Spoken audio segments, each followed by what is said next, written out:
જય જવાન, જય કિસાન, જય મુરલીધર. તારીખ 29, 5મો મહિનો અને 2025.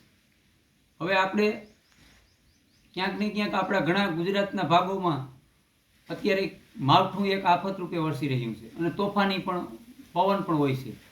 અને હમણાં તો 2 દિવસ ત્યાં ઘણી જગ્યાએ આપણે એવા પણ સમાચાર મળે છે કે રાતે પણ વરસાદ આવે છે અને તોફાની ફૂલ હોય છે પવન સાથે. હવે એમાં ખાસ કરીને મિત્રો માહિતી દેવાની, અગાઉથી આપણે કીધું હતું કે ભાઈ આપણે 30 થી 31 તારીખ સુધી આનો માહોલ રહેશે અને ક્યાંક ને ક્યાંક એ રીતે જ અત્યારે આ માવઠું વરસી રહ્યું છે.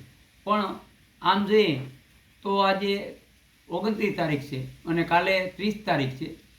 હવે એ 29 અને 30 તારીખ આ જે કાલે 28 તારીખે હતો એમાંથી 29 તારીખે આજે પણ ઘટાડો આવશે અને 30 તારીખે આથી પણ હાવ ઘટાડો થઈ જશે. ક્યાંક ક્યાંક અમુક વિસ્તારોમાં જોવા મળશે. બાકી આ જે માવઠાવાળી વાત છે એમાં આપણે મુક્તિ મળશે અને વાતાવરણ ચોખ્ખું થશે. પણ વાત આ માવઠાની અહીંયા પૂરી નથી થતી. આપણે અગાઉથી કીધું એમ કે 3 ટપ્પે વાવણી છે, તો 6 તારીખથી પાછું વળી પ્રી મોન્સૂન એક્ટિવિટી થાય એવી પૂરેપૂરી શક્યતા છે એ ભાગોમાં, ગુજરાતના ભાગોમાં.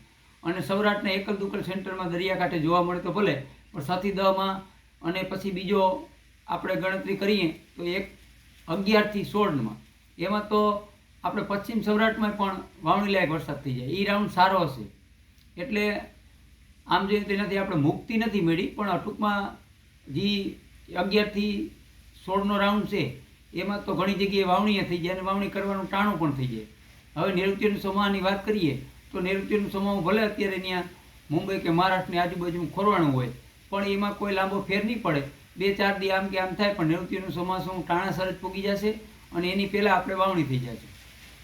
એટલે હવે આપણે જે જૂન મહિનાથી માંડી અને જે વરસાદની માહિતી આપી એ જ રીતે આપણે આજે છેલ્લો ચોમાસાનો મહિનો આપણે આજે જે માહિતી આપવાની છે એ ચોમાસાનો છેલ્લો મહિનો, લાસ્ટ મહિનો છે એ આપણે તારીખ સાથે તમને માહિતી આપી. અને ખાસ 10મો મહિનો છે, કારણ કે મહત્ત્વનો બહુ હોય આમાં. વરસાદ આપણે માંડવી પાડવા ટાણે કઈ રીતે હોય એટલે આ મહત્ત્વનો મહિનો હોય અને આમાં કેવી રીતે વરસાદ વરે તો એ પ્રમાણે આપણે માંડવીનું વાવેતર કરી અને કઈ રીતે પાડવી એ પણ નક્કી કરી શકીએ. એટલે આ 10મો મહિનો, લાસ્ટ મહિનો. અને આપણે જૂન, જુલાઈ, ઓગસ્ટ, સપ્ટેમ્બર અને આ ઓક્ટોબર મહિનાની આપણે વાત કરીએ તો 1 થી 4 તારીખની અંદર તમામ ગુજરાતમાં છૂટો છવાયો મીડિયમ વરસાદ જોવા મળશે 1 થી 4 તારીખમાં. અને 5 થી 9 તારીખમાં તમામ ગુજરાતમાં સાવંત્રિક રાઉન્ડ જેવો માહોલ હશે. અને સાવંત્રિક રાઉન્ડ કદાચ થાય પણ મીડિયમથી સારો રાઉન્ડ જોવા મળશે 5 થી 9ની અંદર. આ 10મા મહિના, લાસ્ટ મહિનો. પછી આપણે વાત કરીએ તો 10 થી 12 તારીખમાં 10 થી 12 તારીખમાં આની તીવ્રતામાં ઘટ રહેશે અને છૂટા છવાયા વરસાદ અને ઝાપટા અથવા વરસાદી વાતાવરણ વચ્ચે માહોલ સર્જાય એવી શક્યતા છે. આ 10 થી 12ની વાત હતી. અને 13 થી 19માં તમામ ગુજરાતમાં વરસાદ નહીં હોય, ત્યાંથી આપણે વરસાદની મુક્તિ મળશે. પણ 13 થી 19ની અંદર વરસાદની મુક્તિ તો મળશે. એક ખાલું છે કે કોઈને ટૂંકા મુદતની માંડવી હોય અને પાકી ગયું હોય તો એ કાઢવી હોય તો એ ટાણું એક આપણા માટે ક્યાંક ને ક્યાંક મહત્ત્વનું રહેશે 13 થી 19નું. અને પછી વાત કરીએ તો 20 થી 25 એમાં તમામ ગુજરાતમાં વાદળછાયું વાતાવરણ અથવા છાટાછૂટી કે વરસાદનો ડર લાગે આવો માહોલ સર્જાય. અમુક જગ્યાએ કદાચ ઝાપટા જેવો માહોલ પણ રહી શકે ને ઝાપટા પડી શકે.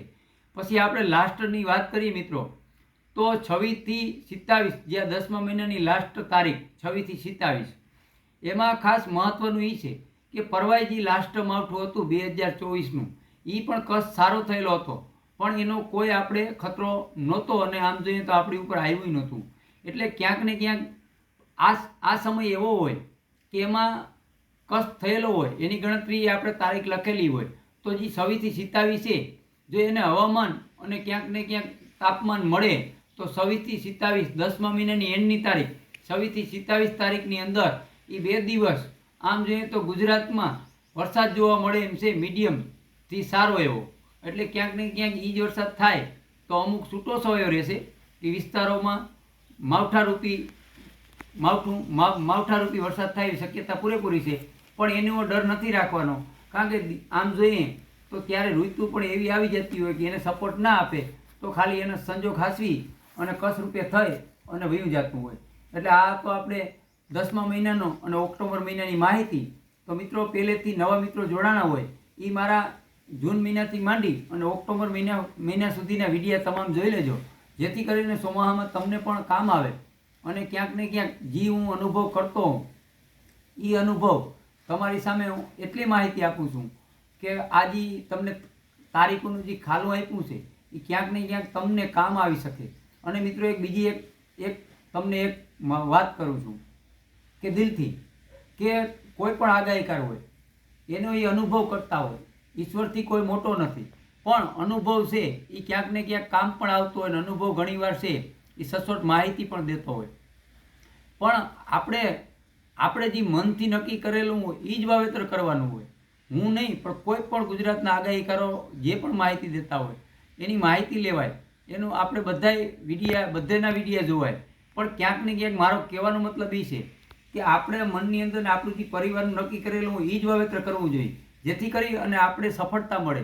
કારણ કે આપણી કિસ્મત છે આપણે જ અજમાવવાની હોય. પણ આ ક્યાંક ને ક્યાંક તમને પરફેક્ટ તારીખો હોય તો તમને એમ થાય કે ભાઈ પહેલેથી આપણે અગાઉથી આ તારીખો મળ્યું અને આ સચોટ માહિતી મળે છે, તો આપણે એ સમયગાળાની અંદર કોઈ પણ કામ કરવા હોય, ખેતી કામ, તો આપણે ક્યાંક ને ક્યાંક મદદરૂપ થઈ શકે.